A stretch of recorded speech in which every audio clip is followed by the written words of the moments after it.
Vamos a estar abriendo primera carta de Pedro.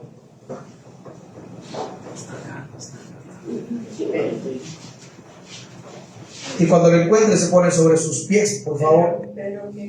Perdón, primera carta de Pedro, capítulo 1, verso 3. Amén. Dios bendiga a Uri. Amén.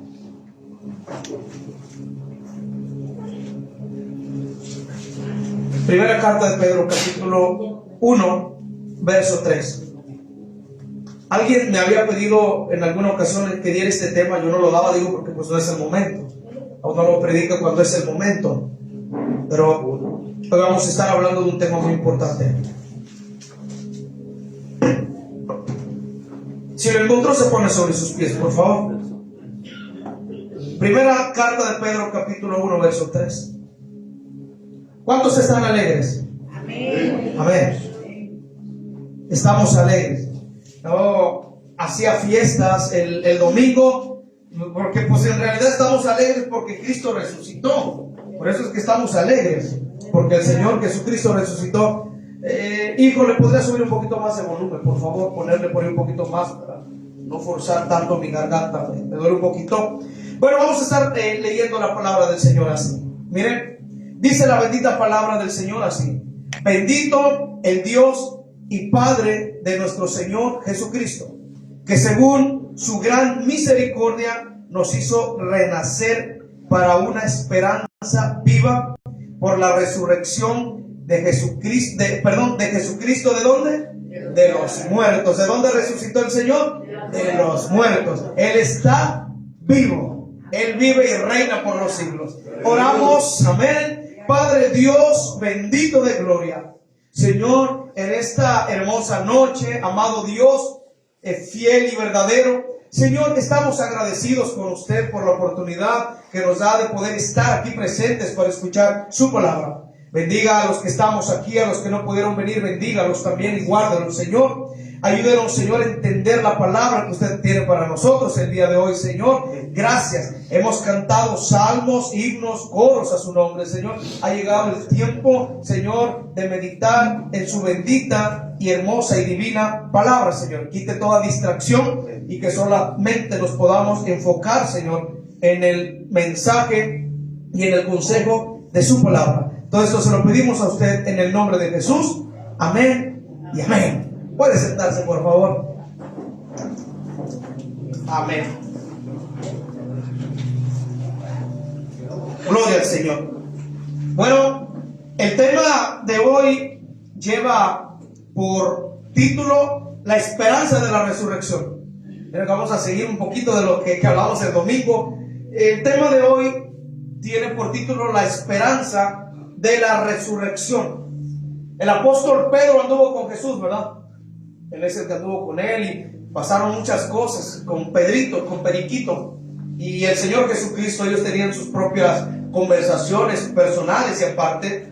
Entonces, cuando el Señor, ya que Él había ascendido a los cielos, no me voy a meter un poco en eso, nada más es algo para ir para añadir. Cuando el Señor, Él ascendió y se va a los cielos, ¿verdad? Y se sienta a la diestra del Padre. Mire, el apóstol Pedro al tiempo escribe este verso donde dice: bendito el Dios y Padre de nuestro Señor Jesucristo, que según su grande misericordia nos hizo renacer para una esperanza viva por la resurrección de Jesucristo de los muertos. Es decir, que hay esperanza en Jesucristo. Ahora un creyente muere pero resucita. Que si Jesucristo resucitó como primicia, nosotros también en Cristo resucitamos. Hay esperanza después de la muerte. Amén. Tenemos esperanza después de la muerte. Y nuestra esperanza es Jesucristo, el Dios único y verdadero, el Dios que nos visitó, se hizo carne y nos visitó, ¿verdad? Pues ese tema vamos a estar hablando hoy. Título del tema: la esperanza de la resurrección. Quiero adentrarme un poquito a la cruz. El domingo hablábamos de todo lo que el Señor tuvo que pasar, todo lo que tuvo que padecer por causa de nosotros. Por amor a nosotros aprendimos que cada vez que Él se caía, se levantaba, era por nosotros. Cada golpe, cada martirio era por amor a nosotros, ¿verdad? Le añadimos eso de lo que se dijo el domingo. Todo lo que Él dijo en la cruz, en la última conversación, que no todo fue solamente las 7 palabras que Él dijo en la cruz, sino que hubo más. Es más, hubo milagros también en la cruz. Uno de los primeros milagros que hubo en la cruz, ¿sabe cuál es? No fue la salvación, porque ese fue un gran milagro. Pero uno de los milagros fue que la Biblia dice que ninguno de sus huesos iban a ser quebrados. Cuando a Él le clavaban los clavos, ¿sabe que el Espíritu Santo tuvo que haber hecho una obra ahí? Desviar los clavos para que no llegaran a sus huesos. Ciertamente los clavos oxidados dañaron nervios, dañaron tendones, por eso es que Él gritaba de dolor.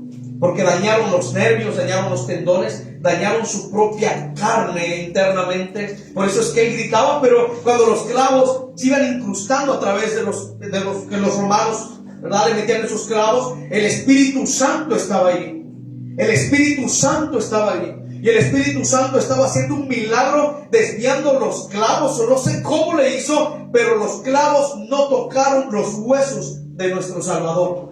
Porque esa era la profecía, que ninguno de sus huesos iba a ser quebrados.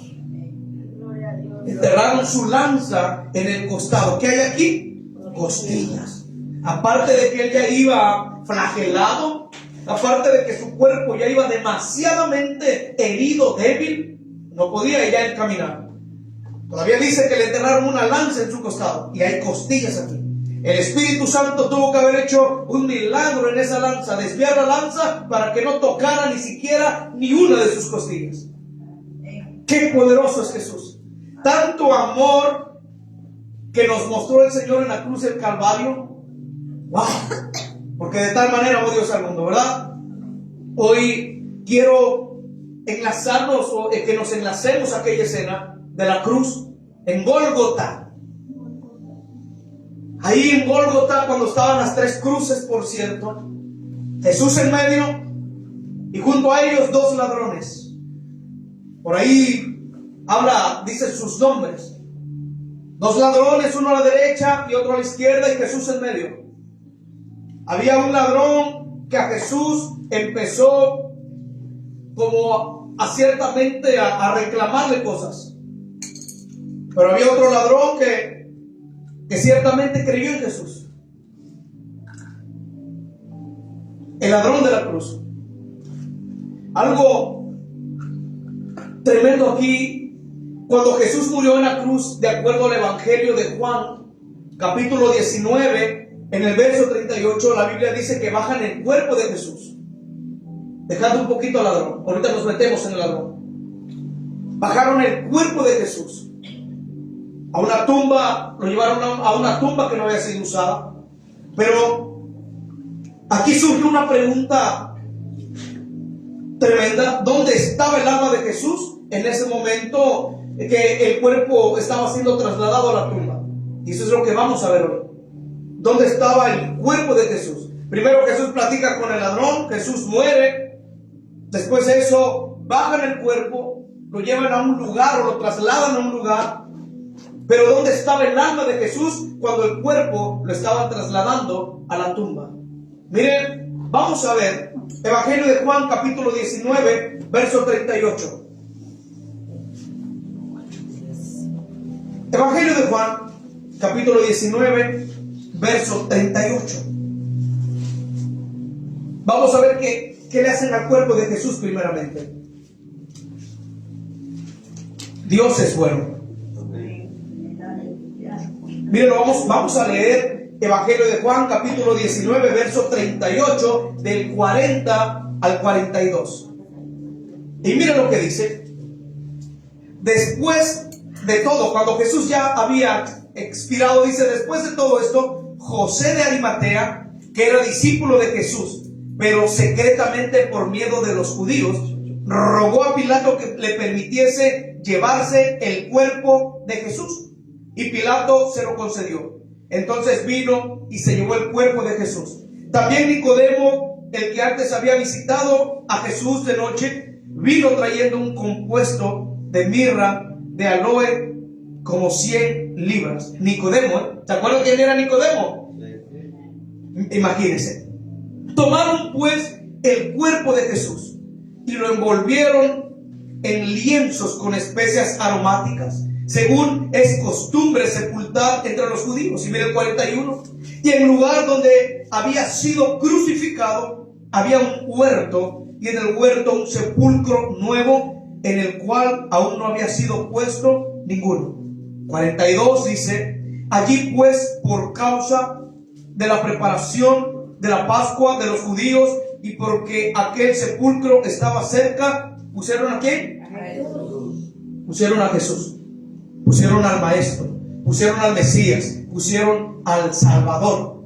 A él, después que murió, usted ya vio a través de este verso que te piden el cuerpo de Jesús, lo de esclavo, porque le quitan los clavos. Le quitaron los clavos, le quitaron la corona para posteriormente enrollarlo en una sábana y trasladarlo a la tumba, donde su cuerpo iba a estar solamente retenido por 3 días.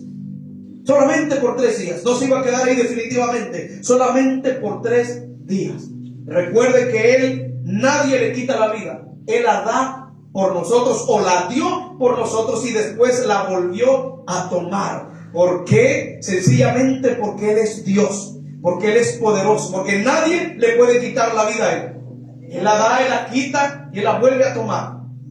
Gloria al Señor. Entonces, cuando estaba en la tumba, ahora sí, aquí viene la pregunta, gloria al Señor, que ya lo dijimos: ¿dónde estaba el alma de Jesús? El cuerpo lo iban trasladando. Bueno, ¿en dónde estaba el alma? Porque desde que Jesús expiró en la cruz, su alma salió. Ahí entra la conversación del ladrón con Él, ¿verdad? Ahí entra una conversación profunda del ladrón, no del otro ladrón. Solamente hubo un ladrón que se arrepintió. Jesús conversó solamente con el ladrón arrepentido. Recuerden que los romanos en aquellos tiempos solamente crucificaban a los malhechores, a los que hacían maldad, a los ladrones, a los más peligrosos. Los crucificaban. A Jesús lo tenían como un hombre peligroso. Imagínense, solamente por predicar las buenas nuevas de salvación, lo tenían como un hombre demasiadamente peligroso. Todo se trataba, como hoy día, gloria al Señor, de ahora como esto de los presidentes, ¿cómo se llama? Política. Todo en aquel tiempo se trataba de política. Jesús estaba como afectando la política romana. Para ellos Él estaba afectando demasiado. Pero bueno, sabemos que era el propósito de Dios, que Él tenía que ir a la cruz por causa de nosotros. Entonces hay una profunda plática entre el ladrón de la cruz con Jesús. Una conversación, gloria al Señor, de arrepentimiento de este hombre. Este hombre se arrepintió, el ladrón de la cruz. Y una de las cosas importantes, o un detalle importante, es que el ladrón de la cruz nunca fue bautizado. El ladrón de la cruz nunca fue discipulado. El ladrón de la cruz ni siquiera conocía a Jesús. Tal vez por ahí escuchó hablar de Él, pero nunca fue discipulado. Nunca tuvo una plática con Jesús. Nunca fue bautizado. Nadie le habló del Evangelio. Sin embargo, en la cruz él estaba creyendo en Jesús, al grado de que en esa conversación él pronuncia el nombre de Jesús.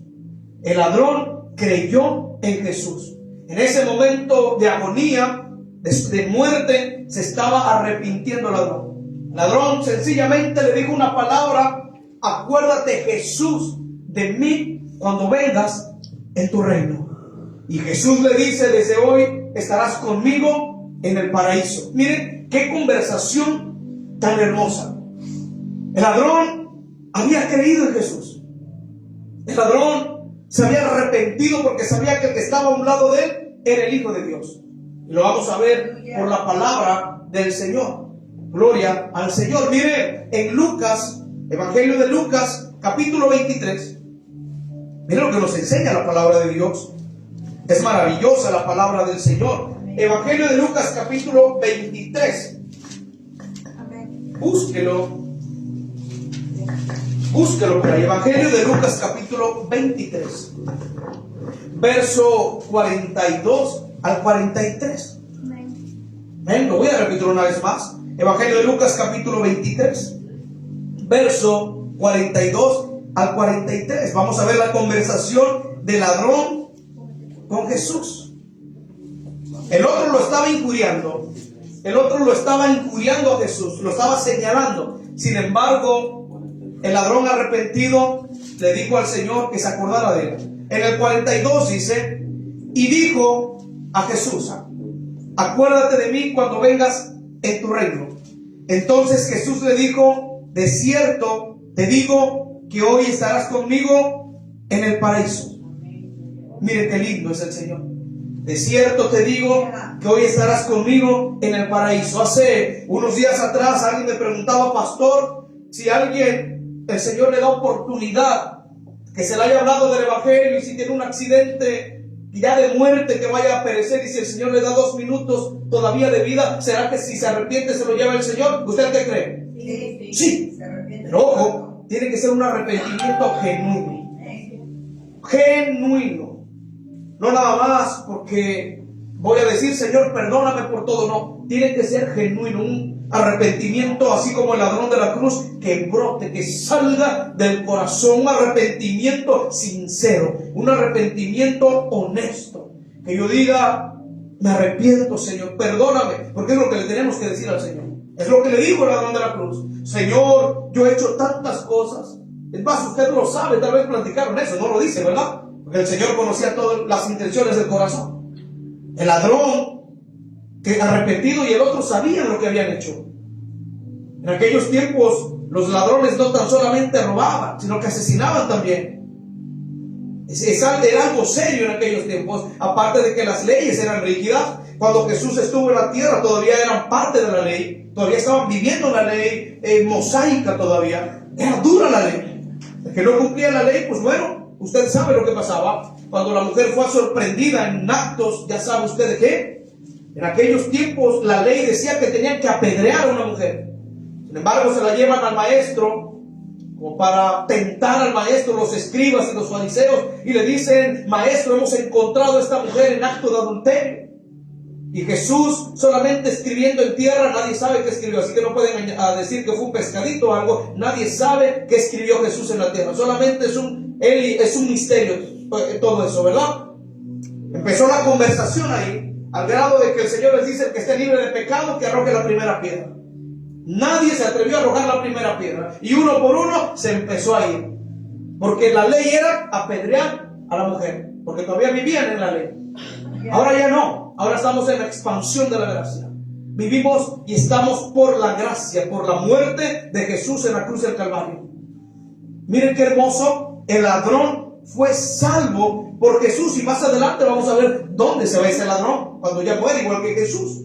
Estuvieron esa conversación, le dice el ladrón: acuérdate de mí, Jesús, por favor, cuando vengas en tu reino. Creyó el ladrón en Jesús. Dios siempre nos da oportunidad de poder hacer las cosas mejores. Dios siempre nos da la oportunidad, nos da tiempo de podernos arrepentir, de poderle decir: Señor, te necesito, ayúdame. El Señor siempre nos da tiempo, porque Él es bueno y Él es maravilloso. Cuando el ladrón, cuando Jesús muere, en ese momento, porque recuerde que bajaron a los 3. No creo que a los otros 2 los hayan dejado hasta el día de hoy. No, los bajaron a los 3. Están disecados por ahí de tantos son, no, ¿verdad? No, bajaron a Jesús. Obvio que bajaron a los otros 2, pero la Biblia no lo habla. Lo que la palabra de Dios, los evangelistas se enfocan solamente en Cristo Jesús. En Él se enfocan, pero si Jesús fue bajado de la cruz, los otros 2 también fueron bajados. No se sabe dónde ellos fueron trasladados o dónde su cuerpo fue puesto, pero Jesús sí sabemos dónde fue puesto, que hasta el día de hoy la tumba ahí está, pero la tumba está vacía. Cuando van a visitar la tumba en Israel, la gente llora, el creyente llora. Y dice en inglés: He's risen. Él ha resucitado. Él ha resucitado. Y pues nosotros también podemos decirlo: Él ha resucitado, Él vive, Él reina y Él vive para siempre. Él vive. Diga conmigo: Él vive. Él vive. Amén. Él vive. Aleluya. Él vive. Gloria al Señor. Amén. Porque Él es bueno. Sí, amén. Amén. ¿Dónde estaba el alma de Jesús en ese momento? Bueno, vamos a ver Evangelio de Mateo, capítulo 12, verso 40. Vamos a ver dónde estaba el alma de Jesús, el espíritu, porque Él lo entregó al Señor. Amén. Vamos a ver que su cuerpo estaba siendo llevado a la tumba, pero vamos a ver dónde estaba el alma de Jesús. En el Evangelio de Mateo, capítulo 12, verso 40. Evangelio de Mateo, capítulo 12, verso 40. Vamos a ver dónde estaba Jesús. Gloria al Señor. Vamos a ver dónde estaba Jesús. El Señor no necesitaba un avión. El Señor no necesitaba alguien que lo trasladara donde Él estaba. No. El Dios es Dios todopoderoso. Vamos a ver dónde Él estaba. Cuando el alma sale de Jesús, Él se traslada a un lugar. Pero Él no se traslada solo. Ahorita vamos a verlo. Él no se traslada solo. Vamos a ver dónde estaba Jesucristo, el Hijo de Dios. Miren lo que dice en Mateo capítulo 12, verso 40. Dice: porque como estuvo Jonás en el vientre del gran pez 3 días y 3 noches, así estará el Hijo del Hombre en el corazón de la tierra 3 días y 3 noches. ¿Dónde estaba Jesús? En el corazón de la tierra, es decir, en el centro de la tierra. Había un propósito por el cual Jesús, o su alma, su espíritu, descendió hasta las profundidades. Y ahorita vamos a ver el gran propósito de Jesús, por el cual bajó a las profundidades de la tierra, o a las profundidades de los infiernos, como muchos teólogos dicen. Su alma estaba en las profundidades, su cuerpo estaba siendo trasladado a la tumba. Cuando Jesús desciende o está descendiendo, bendito sea el Señor, no desciende él solo. Él va acompañado con alguien. ¿Con quién va? A ver si alguien sabe con quién va Jesús. Diga conmigo: con el ladrón de la cruz. El alma del ladrón de la cruz el Señor le estaba llevando. ¿A dónde estaba llevando el Señor al ladrón de la cruz? A la tierra. A la tierra, gloria al Señor. A jugar tierra iba Jesús con El corazón. Lo estaban llevando. Jesús estaba trasladando a este ladrón, su alma, al seno de Abraham. Recuerden que en aquellos tiempos el seno de Abraham era un lugar de descanso.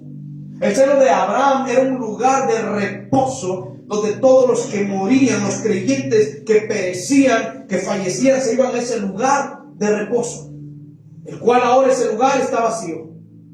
Ese lugar está al día de hoy vacío. Ahí estaba siendo trasladado el ladrón de la cruz. Su alma le dice: acuérdate, Señor, cuando vengas en tu reino, le dijo el ladrón. Y el Señor le dice: desde hoy te digo que estarás conmigo en el paraíso, en el seno de Abraham, que es el paraíso, que estaba situado, o su punto, su gloria al Señor, o el lugar donde estaba, pues, es en las profundidades. Ahí estaba ubicado el seno de Abraham, o el paraíso, donde las almas, cuando fallecían y morían en Cristo, iban a descansar. Ahí estaba el ladrón de la cruz, que ya no era más ladrón. Se quedó el renombre en la tierra, el ladrón, pero había sido un ladrón perdonado. Allá Cristo se dirigió y lo trasladó, y el Señor siguió su viaje. Lo llevó, cumplió su palabra. Lo llevó, le dijo: mira, aquí estás, órale, a la fiesta. Y el Señor siguió de largo. ¿Cuál era el propósito? Lo vamos a estar viendo. ¿Cuál era el propósito? Pasaron demasiadas cosas en ese lapso que Jesús murió en la cruz. Pasó algo físicamente cuando el Señor estaba en el Gólgota. Hubo un temblor, se rasgó el velo, hubo muchas cosas. No nada más tembló, también cuando se rasga el velo, hubo tumbas que se abrieron y muchas personas que resucitaron. Otros de los milagros que Jesús hizo en el Gólgota. Hubo un milagro, se rasgó el velo de arriba para abajo, hubo un temblor, resucitaron muertos. Imagínense eso.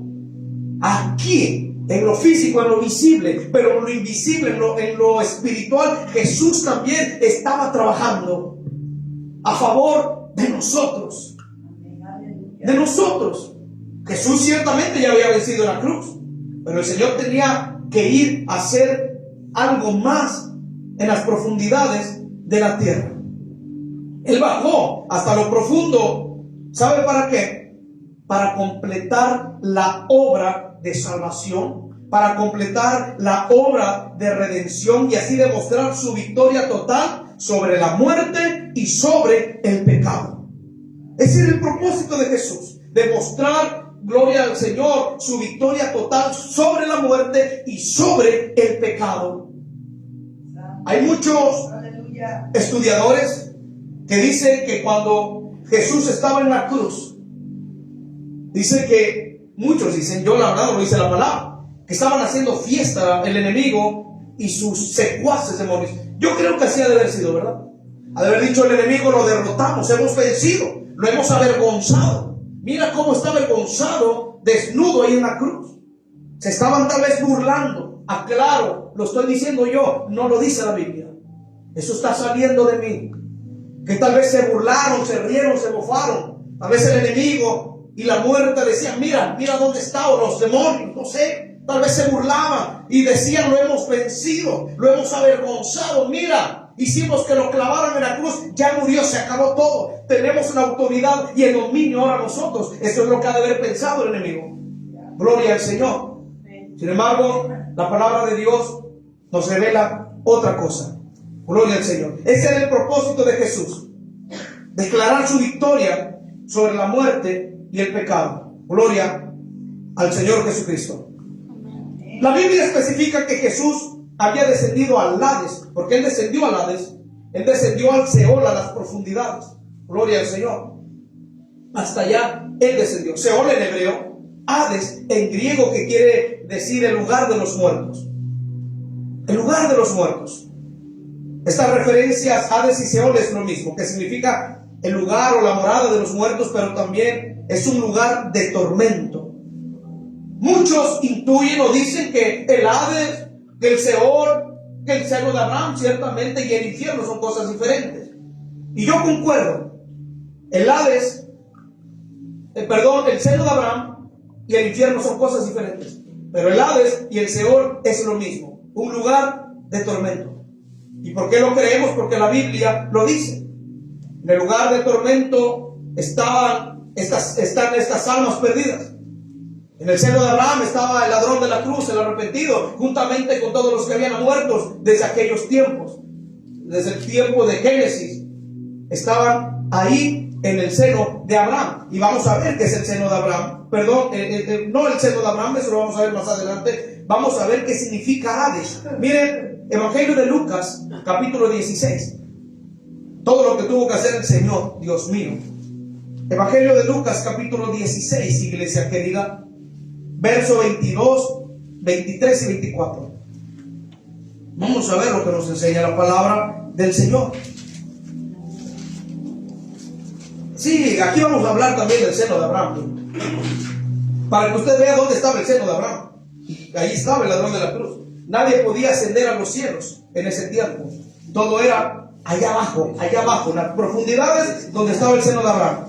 Evangelio de Lucas, capítulo 16, verso 22, verso 23 y verso 24. Y miren, lo leemos en el nombre poderoso de Jesús.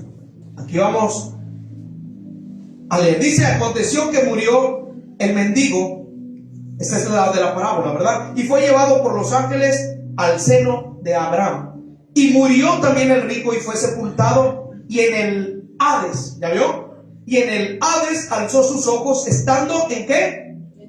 En tormentos, ¿ya vio? Y vio de lejos a Abraham y a Lázaro en su seno. Entonces él, dando voces, dijo: Padre Abraham, ten misericordia de mí y envía a Lázaro para que moje la punta de su dedo en agua y refresque mi lengua, porque estoy atormentado en llama. El Hades, el Seol, es un lugar de tormento. Ciertamente la morada de los muertos, el lugar de los muertos, ciertamente, pero es un lugar de tormento. El Hades, el Seol solamente son títulos, referencias de donde realmente se encuentran los muertos.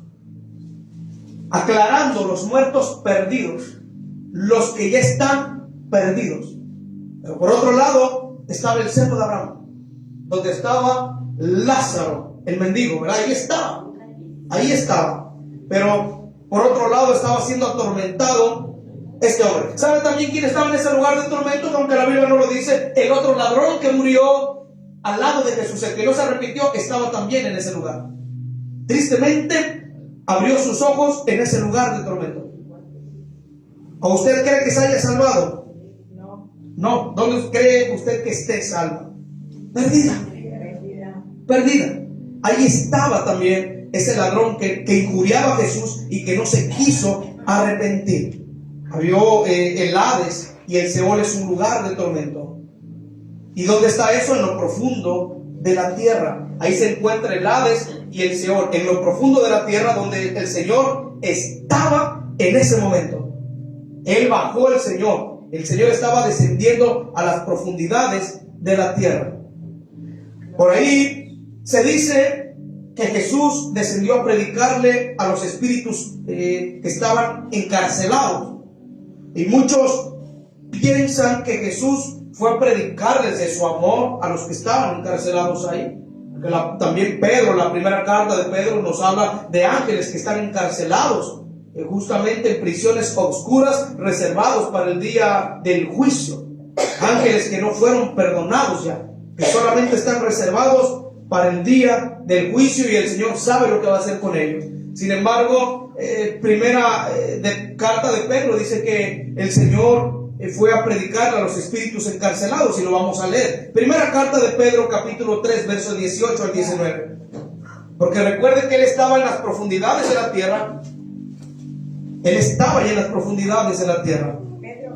Primera carta de Pedro, capítulo 3, versos 18 al 20. Y usted véalo con la palabra de Dios. Muchos piensan que el Señor descendió a predicarle a las almas perdidas, pero la Biblia en Hebreos dice: establecido está para los hombres que mueran una sola vez y después de esto el juicio.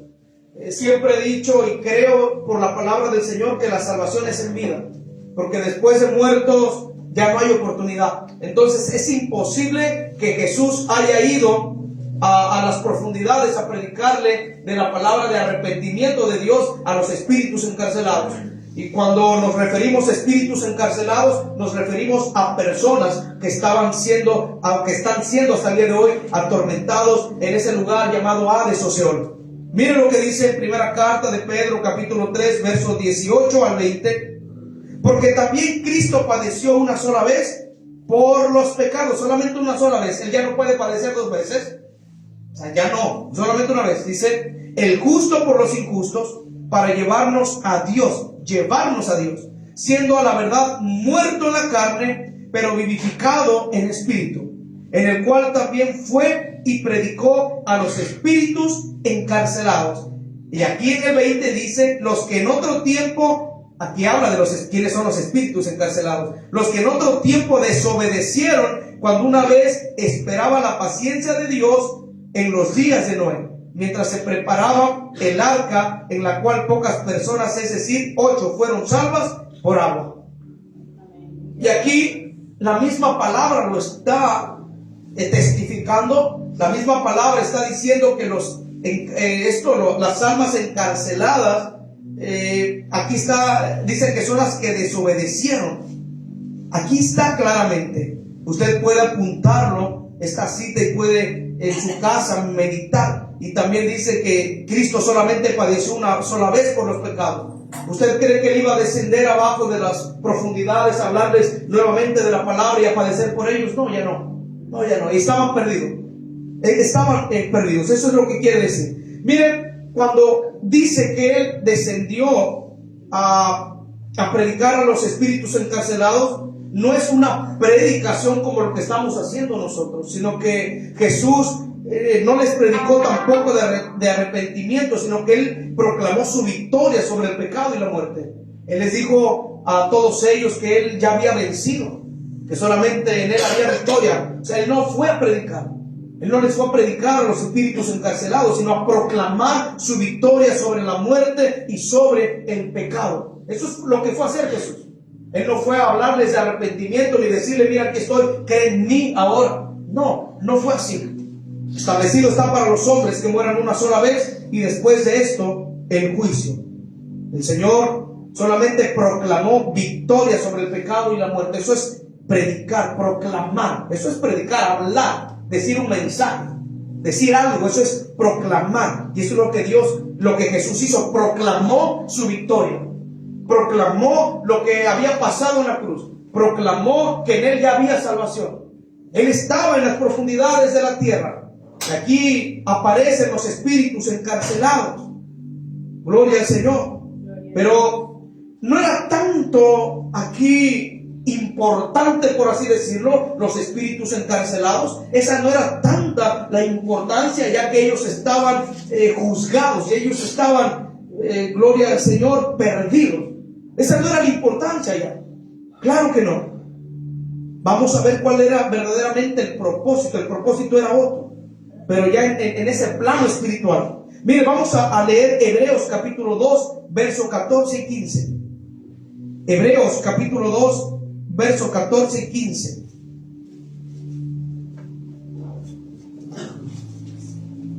Hebreos capítulo 2, versos 14 y 15. Vamos a ver lo que nos enseña la palabra del Señor. Todo lo que el Señor estaba haciendo en ese lapso de 3 días. Gloria al Señor. Hebreos capítulo 2, versos 14 y 15. Cuando lo encuentre, digo fuertemente. Amén. Dice así: hermanos míos, ¿de qué aprovechará si alguno dice que tiene fe y no tiene obras? ¿Podrá la fe salvarle? Y si un hermano o una hermana están desnudos y tienen necesidad del mantenimiento de cada día. Gloria al Señor. Creo que se lo da. Bueno. No, es 14, 15. Amén. Sí, es Hebreos. Sí, pero dice 14, dice así que. Bueno, voy a tratar de buscarlo aquí. Bueno, vamos a ver en el 3. Gloria al Señor. 14 y 15. Vamos a ver. ¿En el 3? 3, 14, 15. Así que por cuanto los hijos. No. No, es Hebreos 2, capítulo 2, 14 y 15. Amén. Hebreos capítulo 2, verso 14 y 15 se supone que será. Pero gloria al Señor. No son, pero bueno. Vamos a saltarnos este verso. Vamos a saltarnos. Ese verso habla del imperio de la muerte. Si alguien lo puede buscar ahí, nada más.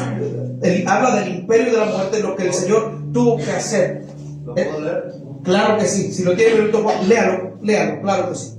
Dice así, la palabra de Dios dice así: así que por cuanto los hijos participaron de carne y sangre, él también participó de lo mismo, para destruir por medio de la muerte al que tenía el imperio de la muerte, esto es, al diablo. El 15. Y librar a todos los que por el temor de la muerte estaban durante toda la vida sujetos a servidumbre. Amén, hermanito Juan. Dios le bendiga. ¿Qué estaba haciendo el Señor en las profundidades de la tierra? ¿A qué fue? A destruir el imperio de la muerte. El imperio de la muerte. A eso fue el Señor, en el cual también nosotros estábamos en ese dominio. Estábamos sujetos a ese dominio. Gloria al Señor.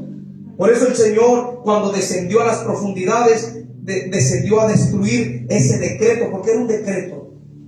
Él es el enemigo, el diablo era el que tenía el poderío sobre ese decreto. Nosotros no teníamos esperanza. No había esperanza para el ser humano. Estábamos bajo el dominio, bajo la influencia de este ser, que la Biblia también en el Evangelio de Mateo lo habla como un ser o un hombre fuerte.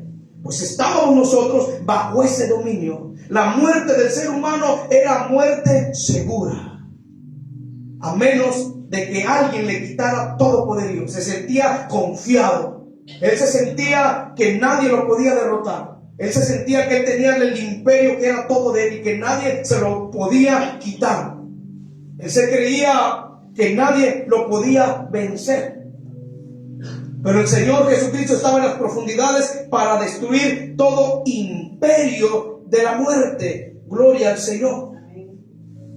¿Quién comandaba el imperio de la muerte? El diablo comandaba el imperio de la muerte. Y estábamos nosotros bajo ese dominio. Gloria al Señor. A Él sea toda la gloria. Algo curioso.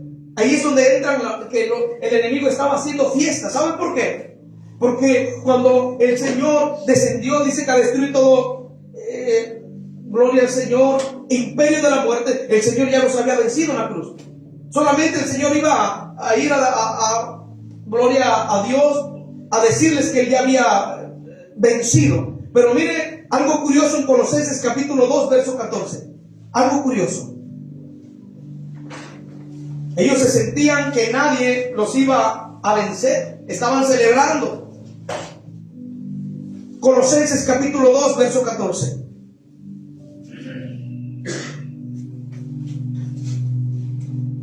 Recuerden que nosotros, bendito sea el Señor, estábamos bajo ese dominio hasta que Jesús destruyó ese decreto. Estábamos bajo el imperio de la muerte.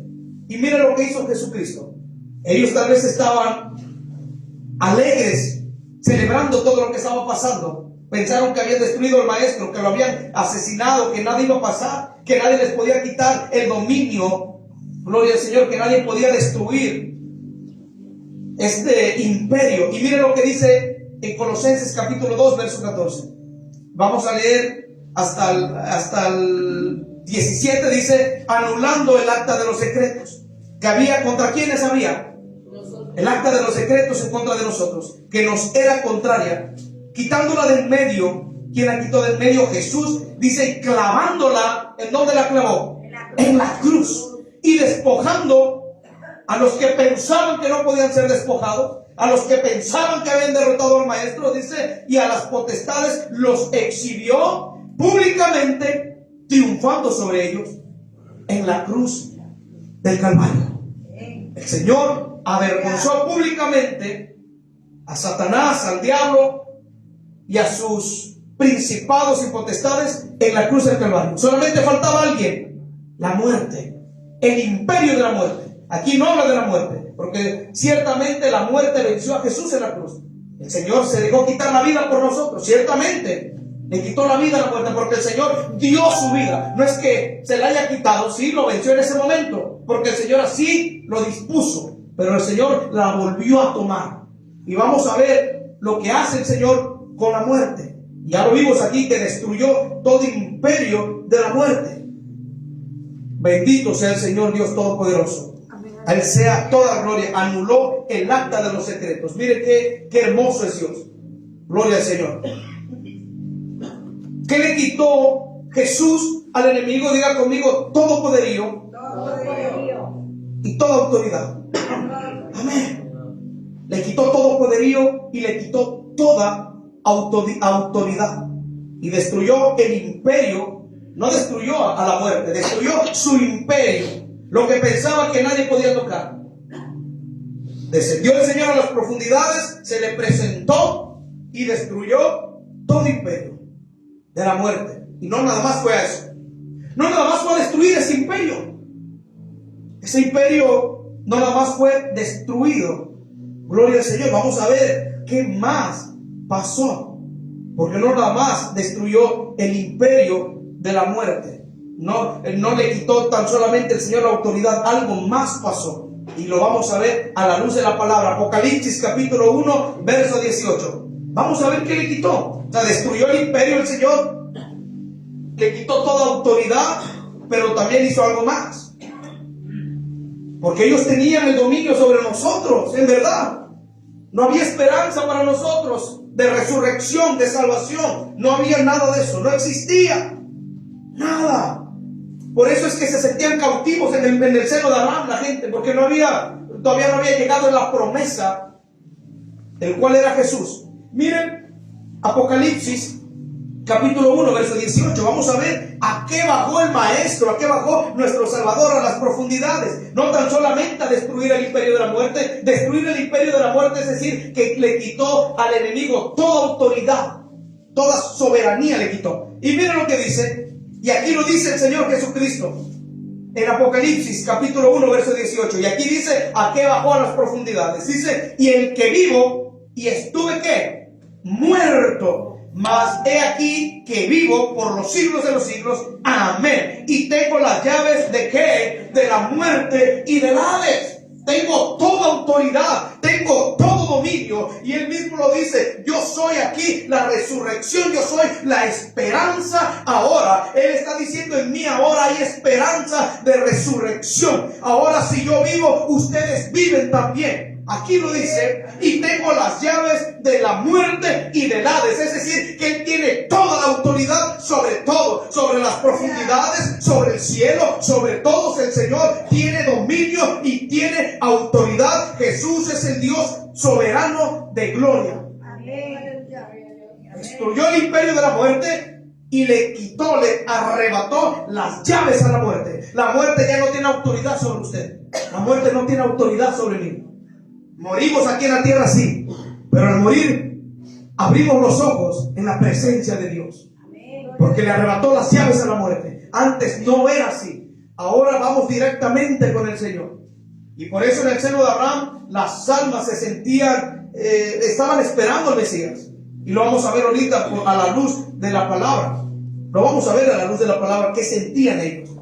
Entonces, si Jesús resucitó y Él vive, nosotros vivimos también juntamente con Él.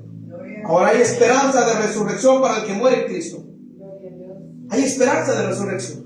Por eso es que cuando a un familiar muere en Cristo nos sentimos tristes, pero a la vez hacemos fiestas y nos sentimos alegres porque sabemos que están con el Señor y que están en un mejor lugar. Por eso nos alegramos, y esa es la esperanza de la resurrección de Jesucristo. Y miren, en Efesios capítulo 4, verso 8 al 10, cuando el Señor ya hizo todo esto, que destruyó el imperio de la muerte, que avergonzó en la cruz a los oponentes, pues bueno, cuando le arrebata las llaves a la muerte, el Señor hace algo más. El Señor no se olvidó. Y miren lo que hizo el Señor. Efesios capítulo 4, verso 8 al 10. Él no se olvidó de los que estaban en cautividad. ¿Se sentían sin esperanzas en el seno de Abraham? Sí. Por eso se sentían cautivos en ese lugar, aunque ya sabían de la promesa del Mesías, que tenía que sacarlos de ese lugar. Bueno, vamos a ver lo que dice. Efesios capítulo 4, verso 8 al 10, y él mismo lo narra. Qué hermoso es Jesús, que él mismo lo narra, él mismo da testimonio de sí mismo, de lo que él hizo. Y dice así, que hizo sobreabundar para con nosotros en sabiduría y en qué más, y en inteligencia. Efesios capítulo 4, verso 8 al 10 dice, dándonos a conocer el misterio de la voluntad según el beneplácito, el cual se había propuesto en sí mismo, reunir todas las cosas en Cristo en la dispensación del cumplimiento. Gloria al Señor. Creo que es más arriba. No es el pastor. No es. Bueno, vamos otra vez. Perdóneme. Si es Efesios capítulo 4, verso 8 al 10. Yo estoy en otro lugar. Aquí estamos, ahora sí. Capítulo 4, verso 8 al 10. Bueno, aquí está. Perdóneme. Dice en el 8, por lo cual dice, subiendo a lo alto, llevó cautiva la cautividad y dio dones a los hombres. Y eso de que subió, ¿qué es? Sino que también había descendido primero a las partes más bajas de la tierra. El que descendió es el mismo que también subió por encima de todos los cielos para llenarlo todo. Para llenarlo todo. ¿De qué lo llenó? De su presencia. Pero llevó aquí cautiva la cautividad y dio dones a los hombres. Aquí llevó a los que estaban en el seno de Abraham, los trasladó hasta lo alto, y el cielo fue lleno de tantas almas que estaban en el seno de Abraham. El Señor no se olvidó de ellos. El Señor los llevó, los sacó del seno de Abraham y los llevó hasta el tercer cielo. Es decir, que los que estaban en el seno de Abraham ahora están descansando en el cielo, están con el Señor, y el Señor da testimonio de todo esto, por lo cual dice, subiendo a lo alto, llevó cautiva la cautividad. Habla de los que estaban en el seno de Abraham, y aparte dice que dio dones a los hombres. Y eso de que subió, ¿qué es? sino que también había descendido primero a las partes más bajas de la tierra, y el que descendió es el mismo que también subió por encima de todos los cielos para llenarlo todo. De todos los cielos, primer cielo, segundo cielo y tercer cielo, para llenarlo todo de su gloria y para llenarlo y adornarlo de las almas que estaban en el seno de Abraham. Qué bueno es Dios. La muerte aún no ha sido destruida, y eso es para todos aquellos que adoran a la muerte. La muerte es enemiga de Dios. La muerte es enemiga de Dios, y muchos no entienden eso. Y muchos adoran a la muerte pensando que están adorando a una deidad buena, puesta por Dios, cuando no es así. El problema es no entender la palabra de Dios. El problema es no meditar en la palabra de Dios, y es entendible que muchos adoren esta deidad porque no saben lo que hacen. Como dijo el Señor, perdónalos porque no saben lo que hacen. Esa deidad es un demonio que ahora, ¿verdad?, adoran. Miren, ¿va a haber un final en el diablo? Sí. El diablo ha sido vencido. Ha sido vencido ciertamente.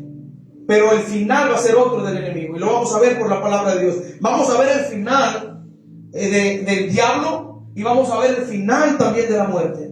Porque la muerte va a dejar de ser. La muerte después no va a existir más.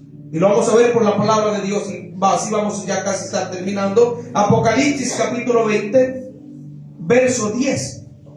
Vamos a ver a dónde va a ir a parar este enemigo que tanto daño ha hecho, este enemigo que tanta maldad ha hecho. Apocalipsis capítulo 20, verso 10.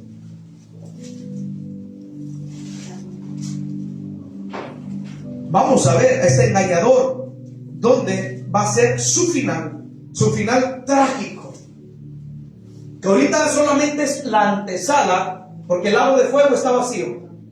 El infierno es el que está lleno de almas perdidas, que aunque el enemigo y sus demonios, ángeles caídos, ellos ahorita no puedan sentir dolor, va a llegar el momento en que van a ser atormentados también, porque así lo dice la profecía y lo dice la Biblia, que el enemigo va a dejar de ser. Y miren lo que dice: y el diablo que los engañaba fue lanzado en el lago de fuego y azufre, donde estaban la bestia y el falso profeta, y serán atormentados día y noche por los siglos de los siglos. Atormentados. Va a sufrir, va a llorar, se va a quejar, se va a lamentar, pero va a ser demasiado tarde. El enemigo es el único ser que juntamente con los ángeles caídos han sido juzgados. Él ha sido juzgado, él ya está juzgado, él ya no puede ser perdonado. Solamente el Señor está esperando el tiempo para lanzarlo al lago de fuego, y juntamente con la bestia y el falso profeta y todos los demonios y todo aquel que no se halló inscrito en el libro de la vida, dice la palabra de Dios en el Evangelio de Mateo, serán lanzados al lago de fuego, que arde con fuego y azufre. Ese va a ser el lugar donde el enemigo va a ir a parar. Su final, el lago de fuego, que nadie sabe dónde está.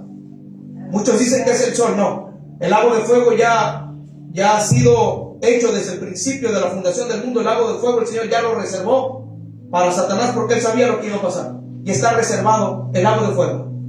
Ahora vamos a ver el destino también de este ser que muchos adoran, que muchos se le hincan, que muchos le hacen oraciones, que muchos confían en esta deidad mala, por cierto, que quiso retener a Jesús en la tumba, pero no pudo.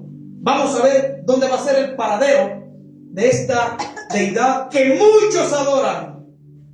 Vamos a ver dónde va a ser el paradero de esta mentada muerte, porque de santa no tiene nada. Santo solamente es el Santo de santos, el Rey de reyes y Señor de señores. Solamente Él es santo, solamente Él es digno, solamente Él es bueno, solamente Él es fiel. Pero la muerte, solamente esto, es una deidad equivocada que muchos tristemente adoran y le adornan y lo pasean y hacen cuanta cosa. Pero vamos a ver verdaderamente dónde va a ser el paradero de este ser o deidad llamada muerte. Vamos a verlo. Primera carta a los Corintios, encuéntralo, y vamos a ver dónde va a ser el paradero y el final de esta deidad llamada muerte. que ya fue despojada. Recuerde, su imperio ya fue destruido por Jesús. Primera carta a los Corintios, capítulo 15, verso 26. Recuerde que Jesús ya destruyó todo el imperio de la muerte, porque Jesús tiene toda la autoridad. Su sangre da vida, Él es la vida. Primera carta a los Corintios, capítulo 15, verso 26. Vamos a ver el paradero de esta deidad, a dónde va a ir a parar y lo que va a pasar con esa deidad. Por cierto, se hizo una deidad ya, porque la muerte también es separación del alma con el cuerpo, pero tristemente le hicieron una deidad. Ahora es un demonio. Y vamos a ver dónde va a ir esta deidad. Primera carta a los Corintios, capítulo 15, verso 26. La muerte, el enemigo de Dios y nuestro enemigo. Dice, y el postrer, dice amigo de Dios. Dice, y el postrer enemigo que será destruido es la muerte. Y el postrer enemigo que será destruido es la muerte. O sea, el postrer significa el último enemigo que será destruido será la muerte. No existirá más, porque dice que será destruido. No existirá más, porque ahora Dios a través de Jesucristo tiene toda la autoridad y Él rige ahora todo. Gloria al Señor. Leemos solamente 2 textos más. Vamos a ver que este enemigo de Dios no pudo retener a Jesús en la tumba. Hechos capítulo 2, verso 24. Hechos capítulo 2, verso 24. No lo pudo retener al Mesías en la tumba.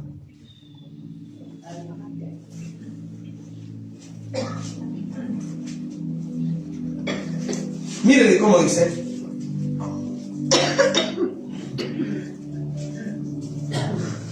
Hechos capítulo 2, verso 24. Dice en el nombre de Jesús, al cual Dios levantó, suelto los dolores de la muerte, por cuanto era imposible que fuese retenido por quién. Por ella. No pudo. La muerte no pudo retener a Jesucristo, a nuestro Salvador en la tumba. Imposible que fuera retenido por ella. No. Al contrario, el Señor destruyó todo el imperio en las profundidades de la tierra. Y no tan solamente lo hizo en la tierra, en las profundidades, sino que también avergonzó a este ser en la tumba cuando resucitó. Cuando Él se levantó de la muerte, gloria al Señor, ese ser cayó doblegado ante Él, porque no pudo retenerlo. Avergonzado también este ser, esta deidad, no pudo retener al Mesías. Qué hermoso es el Señor. Aleluya. Y miren también lo que dice el apóstol Pablo, hablando de este ser, de esta deidad que va a ser destruida. Mire el apóstol Pablo cómo habla también de este ser en primera carta a los Corintios capítulo 15. Primera carta a los Corintios capítulo 15. Mire lo que el apóstol Pablo habla y se refiere para con esta deidad. Primera carta a los Corintios capítulo 55 verso 56. Amén. Mire lo que dice el apóstol Pablo. El apóstol Pablo, agradecido con Dios, contento, gozoso y meditando, dice, ¿dónde está, oh muerte, tu aguijón? ¿Dónde está, oh sepulcro, tu victoria? Lo voy a leer otra vez. Dice, ¿dónde está, oh muerte, tu aguijón? ¿Dónde está tu poder? ¿Dónde está tu poderío, muerte? ¿Dónde está tu aguijón? ¿Dónde, oh sepulcro, tu victoria? Y en el 56 aquí narra y dice lo que significa esto, ya que el aguijón de la muerte es el pecado y el poder del pecado, la ley. En el 57, más gracias sean dadas a Dios que nos da la victoria por medio de nuestro Señor Jesucristo. Amén, aleluya, aleluya. Más gracias sean dadas al Padre, a Dios, que nos da la victoria. No dice nos dio, nos sigue dando, dice nos da la victoria por medio de nuestro Señor y Salvador Jesucristo. Amén. Tenemos victoria en Cristo Jesús. Y en el 58 dice así que hermanos míos, amados, estad firmes y constantes, creciendo en la obra del Señor siempre, sabiendo que vuestro trabajo en el Señor no es en vano. Qué hermoso es el Señor. Nuestro trabajo en el Señor no es en vano. Finalizamos con este texto, Hechos capítulo 2, verso 27. Con este texto finalizamos. Bendito sea el nombre del Señor, Dios Todopoderoso, Jesucristo nuestro Señor. Hechos capítulo 2, verso 27. Vamos a ver lo que dice. Aquí se cumple algo hermoso. Aquí se cumple algo hermoso cuando el Señor resucita. Miren lo que dice. Algo hermoso. Solamente algo así. Miren lo que el Señor, la confianza que Jesús tenía en Dios, en su Padre. Dice: porque no dejarás mi alma en el Hades, ni permitirás que tu santo vea corrupción. El Padre no permitió que el Señor, nuestro Salvador, se quedara en ese lugar. Le dio la victoria. Ahora usted entiende todo lo que hizo el Señor esos 3 días cuando estuvo en la tumba, todo lo que Él hizo en lo espiritual, debajo, en las profundidades de la tierra, ¿no? Hizo tantas cosas el Señor. Muchos dicen que el Señor fue martirizado en el infierno. No, ni siquiera. Él descendió a esos lugares, pero Él no fue martirizado, ni nada por el estilo que otros quieran decir. No, Él fue a pregonar solamente su victoria ante el pecado y la muerte, y a destruir el imperio de la muerte, para posteriormente descender a los cielos y llevarse a los que estaban en cautividad, es decir, a los exenos de Abraham, para trasladarlos al tercer cielo. Eso hizo el Señor. Gloria al Señor. Iglesia, que Dios les bendiga. El jueves vamos a continuar con la esperanza de la resurrección y vamos a seguir primeramente Dios el jueves aprendiendo que después que prosiguió, porque algo prosiguió. Después viene algo más interesante. El Señor resucita, pero de ahí pasó algo. Él no ascendió al cielo. Algo pasó y lo vamos a descubrir el jueves primeramente el Señor. Ya usted aprendió todo lo que Él hizo mientras Él padeció en la cruz y murió. Usted sabe todo lo que Él estaba haciendo debajo de las profundidades de la tierra. Que Dios les bendiga. Póngase de pie, por favor. Vamos a orar en esta hermosa tarde. Vamos a darle al Señor gracias por su victoria. Perdóneme el tiempo, me excedí un poquito, son 8:55. Perdóneme, vamos a orar, nada más así darle gracias al Señor. Vamos a orar. Padre Dios, bendito de gloria, le damos gracias, Señor, por habernos permitido, Señor, aprender hoy, Señor, algo más acerca de su palabra. Entender, Padre, que no tan solamente usted estaba dando su vida por nosotros aquí, y que no tan solamente estaba avergonzando, Señor, al enemigo, Señor, sino que usted estaba también trabajando, Padre, en la profundidad de la tierra. Señor amado, le damos gracias por su muerte, le damos gracias por su resurrección, le damos gracias porque a través de esa muerte nosotros, Señor, ahora tenemos entrada, Señor, a esta patria celestial. Ahora, por su muerte es que nosotros vivimos. Por su resurrección, su muerte, es que nosotros ahora tenemos esperanza. Y le damos gracias por eso ahora, Señor. Gracias porque así como el ladrón de la cruz, usted también, Padre, siga hablándole a muchos por ahí, Padre Santo. Siga tocando los corazones, siga tocando las vidas, Señor, en el nombre de Jesús. Y gracias por permitirnos aprender cada día más de su palabra, Señor. Denos conocimiento, inteligencia, Padre, para seguir meditando, para seguir aprendiendo. Bendiga a cada uno de mis amados hermanitos que están en esta noche aquí, los que no pudieron venir, bendígalos, guárdalos, Padre. Si están enfermos, Señor, quite toda enfermedad, Señor. Si alguien aquí entre nosotros también se siente mal, llévese toda enfermedad, todo dolor, toda molestia en el nombre de Jesucristo. Dice su palabra, Señor, en Isaías 55, verso 5 en adelante, que usted llevó toda enfermedad en la cruz del Calvario y que por sus llagas hemos sido nosotros sanos. Isaías 53, verso 3, Señor, 4 y 5, Padre, y eso lo creemos, Señor. Gracias, Señor. Gracias por lo que usted hizo. Gracias, Señor, porque aún sin merecerlo, Señor, usted, Padre, murió por nosotros. Usted no se fijó, Señor, en las personas, si alguien era rico, pobre, si alguien tenía o no tenía. Usted murió por todos nosotros. Su muerte fue universal, Señor, y así usted demostró, Padre amado, cuánto nos ama y cuánto nos sigue amando, y que aún usted nos sigue esperando, Señor. Padre, gracias por su muerte. Bendecimos su nombre, Espíritu Santo de Dios. Lo bendecimos con todo nuestro corazón. Gracias, papito lindo. Padre, bendito Dios de gloria, en el nombre de Jesús, Padre, en esta hora, Padre, oramos por la